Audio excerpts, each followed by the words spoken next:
25 পেরিয়ে শুরু হলো 26। গেল বছরের প্রত্যাশা প্রাপ্তি পাওয়া না পাওয়ার হিসেব ভুলে নতুন বছরকে বরণ করে নিল বিশ্ববাসী।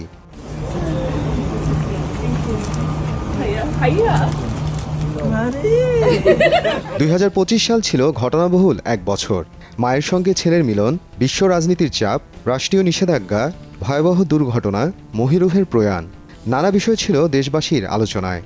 বছরের উল্লেখযোগ্য 25টি ঘটনা নিয়ে বিশেষ প্রতিবেদন প্রকাশ করেছে প্রথম আলো। চলুন জেনে নিই গত বছর কোন কোন বিষয় ছিল মানুষের আলোচনায়।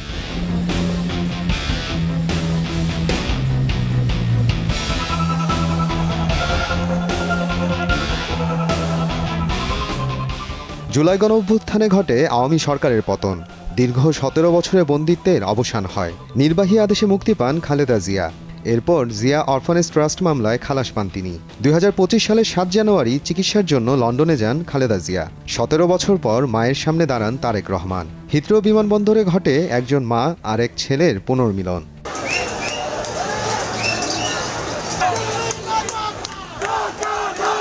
নিষিদ্ধ ছাত্রলীগের ভেরিফাইড ফেসবুক পেজে ভারতে পালিয়ে থাকা শেখ হাসিনার বক্তব্য প্রচারের ঘোষণা আসে। এরপরই শুরু হয় বিক্ষোভ। রাত বাড়ার সঙ্গে সঙ্গে ধানমন্ডি 32 নম্বরে শেখ মুজিবুর রহমানের বাড়িতে হামলা হয়। একসময় 4 তলা পর্যন্ত ভবনটি প্রায় গুঁড়িয়ে দেওয়া হয়। শুধু ঢাকায় নয়, দেশের অন্তত 14 জায়গায় মূর্তি, মুরাল স্থাপনায় হামলা হয়। 12 ফেব্রুয়ারি প্রকাশিত হয় জাতিসংঘের মানবাধিকার প্রতিবেদন।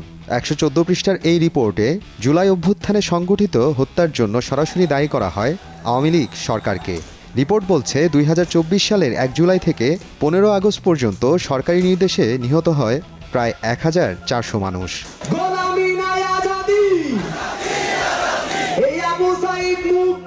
রাজনীতিতে নামেন জুলাই গণ অভ্যুত্থানে নেতৃস্থানীয় ছাত্র তরুণরা।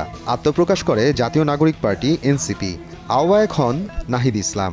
পুরনো রাজনীতির বিকল্প ভাবনায় আশান্বিত হয়ে ওঠে তরুণরা। তবে বছরের শেষ দিকে জামাতের সঙ্গে জোট দলটির ভেতরে ভাঙন ধরায়। পদত্যাগ করেন বেশ কয়েকজন নেতা।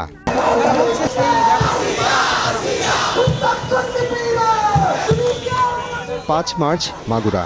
যৌন নির্যাতনের শিকার হয় একটি 8 বছরের শিশু। 9 দিনের লড়াই শেষে 13 মার্চ জীবনযুদ্ধে হেরে যায় সে। দেশজুড়ে ওঠে প্রতিবাদের ঢেউ। রাস্তায় নামে মানুষ। 25 দিনের মধ্যেই রায় ঘোষণা হয়। শিশুটির বোনের শ্বশুর হিটু শেখের মৃত্যুদণ্ড হয়। 2019 সালের নিষ্ঠুর এক স্মৃতি। বুয়েট ছাত্র আবরার ফাহাদকে পিটিয়ে হত্যা করে নিষিদ্ধ ঘোষিত ছাত্রলীগের নেতাকর্মীরা। মামলায় 20 জনের মৃত্যুদণ্ড ও 5 জনের যাবজ্জীবন কারাদণ্ড হয়। 16 মার্চ বিচারিক আদালতের সেই রায় বহাল রাখে হাইকোর্ট।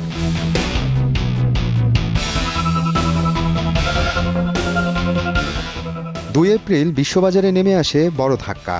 যুক্তরাষ্ট্রের প্রেসিডেন্ট ডোনাল্ড ট্রাম্প 157টি দেশের পণ্যের উপর পাল্টা শুল্ক আরোপ করেন। বাদ যায়নি বাংলাদেশও। বাংলাদেশি পণ্যের উপর শুল্ক বসে 37%। আতঙ্কে পড়ে যান রপ্তানিকারকেরা, বিশেষ করে তৈরি পোশাক খাত। পরে 8 জুলাই শুল্ক কমে দাঁড়ায় 35%, আর 31 জুলাই চূড়ান্তভাবে করা হয় 20%।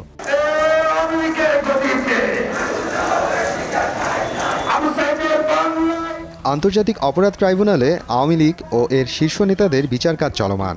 এই অবস্থায় অন্তর্বর্তী সরকার একটি বড় সিদ্ধান্ত নেয়। 10 মে আওয়ামী লীগের সব রাজনৈতিক কার্যক্রম নিষিদ্ধ করা হয়। এর আগে 3 দিন ধরে রাজপথে চলছিল আন্দোলন। স্লোগান ছিল একটাই, বিচার না হওয়া পর্যন্ত নিষেধাজ্ঞা।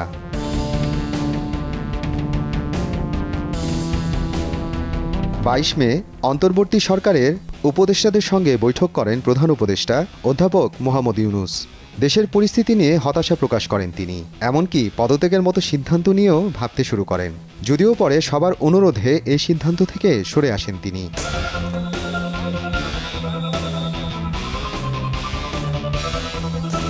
16 জুলাই গোপালগঞ্জে এনসিপির জুলাই পদযাত্রা ঘিরে দিনভর ঘটে সংঘর্ষ।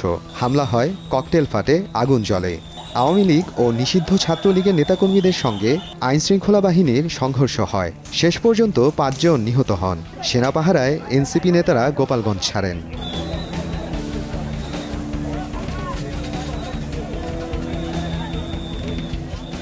21 July Uttara, milestone school and college. হঠাৎ আকাশ থেকে একটি যুদ্ধবিমান সরাসরি আছড়ে পড়ে স্কুল ভবনে। বিমানটি ছিল চীনের তৈরি FT-7 BGI। কারণ বলা হয় যান্ত্রিক ত্রুটি। মৃত্যু হয় ৩৬ জন শিক্ষার্থী, শিক্ষক, অভিভাবকের। এই দুর্ঘটনায় স্তব্ধ হয়ে পড়ে গোটা দেশ। এখন জুলাই ঘোষণাপত্র পাঠের সেই মাহেন্দ্রক্ষণ। ৫ আগস্ট জুলাই গণঅভ্যুত্থানের বর্ষপূর্তি। জাতীয় সংসদের দক্ষিণ প্লাজায় হাজারো মানুষের উপস্থিতিতে প্রকাশ করা হয় জুলাই ঘোষণাপত্র। পাঠ করেন অধ্যাপক মোহাম্মদ ইউনুস। এই ঘোষণাপত্রে ছিল গণঅভ্যুত্থানের রাষ্ট্রীয় স্বীকৃতির অঙ্গীকার। এটি ছিল নতুন বাংলাদেশের একটি প্রতীকী ঘোষণা।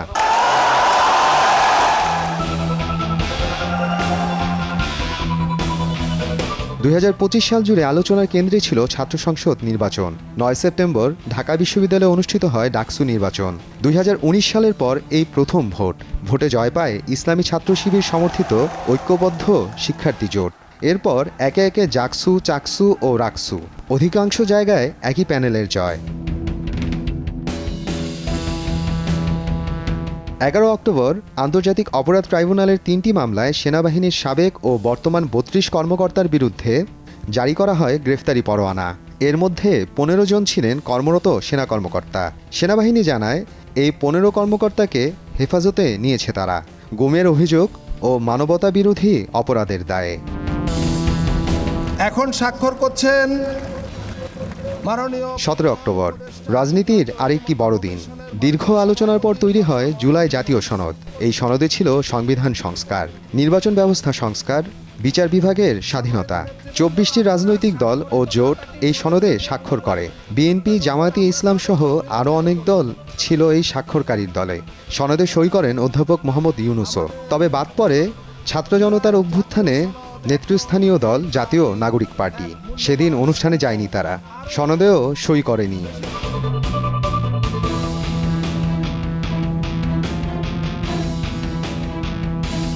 ১৮ অক্টোবর বিকেল ২:৩০ হজরত শাহজালাল আন্তর্জাতিক বিমানবন্দরের কার্গো ভিলেজ কমপ্লেক্সে লাগে ভয়াবহ আগুন। একসঙ্গে কাজ করে সেনাবাহিনী, বিমান বাহিনী, নৌবাহিনী। ১৩টি ফায়ার স্টেশন, ৩৭টি ইউনিটের ৭ ঘন্টার চেষ্টায় নিয়ন্ত্রণে আসে আগুন। এ ঘটনায় ৩৫ জন আহত হন।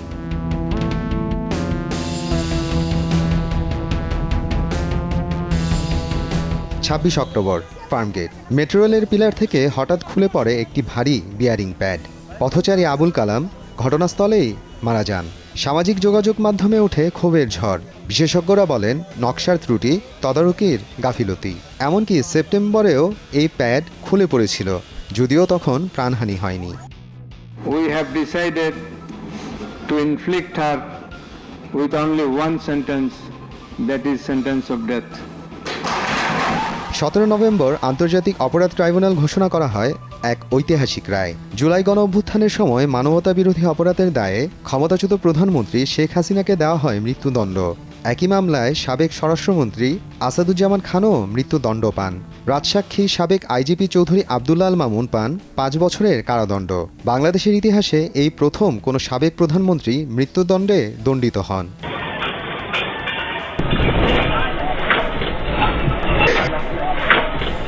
২১ নভেম্বর হঠাৎ কেঁপে ওঠে ঢাকা। ভূমিকম্পের উৎপত্তিস্থল নরসিংদীর মাধবদী, ঢাকা থেকে মাত্র ২৫ কিলোমিটার দূরে।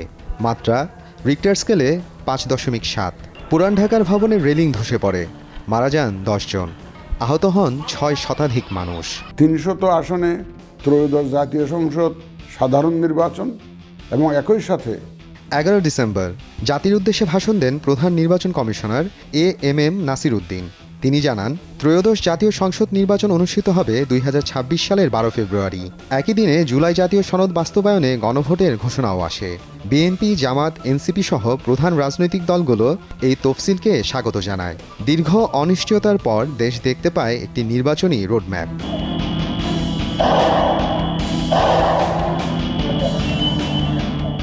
১২ ডিসেম্বর গুলিবিদ্ধ হন ইনকিলাব মঞ্চের আহ্বায়ক শরীফ ওসমান বিন হাদি। ৩ দিন পর তাকে উন্নত চিকিৎসার জন্য নেওয়া হয় সিঙ্গাপুরে। ১৮ ডিসেম্বর রাতে চিকিৎসাধীন অবস্থায় মারা যান তিনি। রাষ্ট্র ঘোষণা করে একদিনের শোক। ২০ ডিসেম্বর জাতীয় সংসদ ভবনের দক্ষিণ প্লাজায় লাখো মানুষের উপস্থিতিতে হয় জানাজা। শহীদ হাদিকে দাফন করা হয় জাতীয় কবি কাজী নজরুল ইসলামের সমাধির পাশে।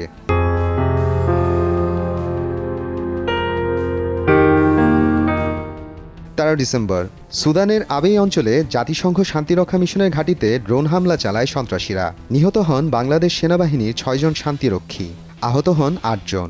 20 ডিসেম্বর তাদের মরদেহ দেশে আনা হয়, জাতি শোক করে, শ্রদ্ধায় মাথা নত করে।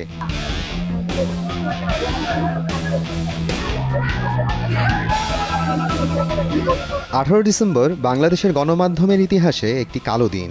সংগঠিত সন্ত্রাসী হামলা হয় প্রথম আলো ও ডেইলি স্টার কার্যালয়ে। চলে ভাঙচুর, লুটপাট, অগ্নিসংযোগ। ডেইলি স্টারের 28 জন সাংবাদিক ছাদে আটকা পড়েন। একই দিনে ছায়ানট ও পরদিন উদীচিতেও চালানো হয় বর্বরোচিত হামলা।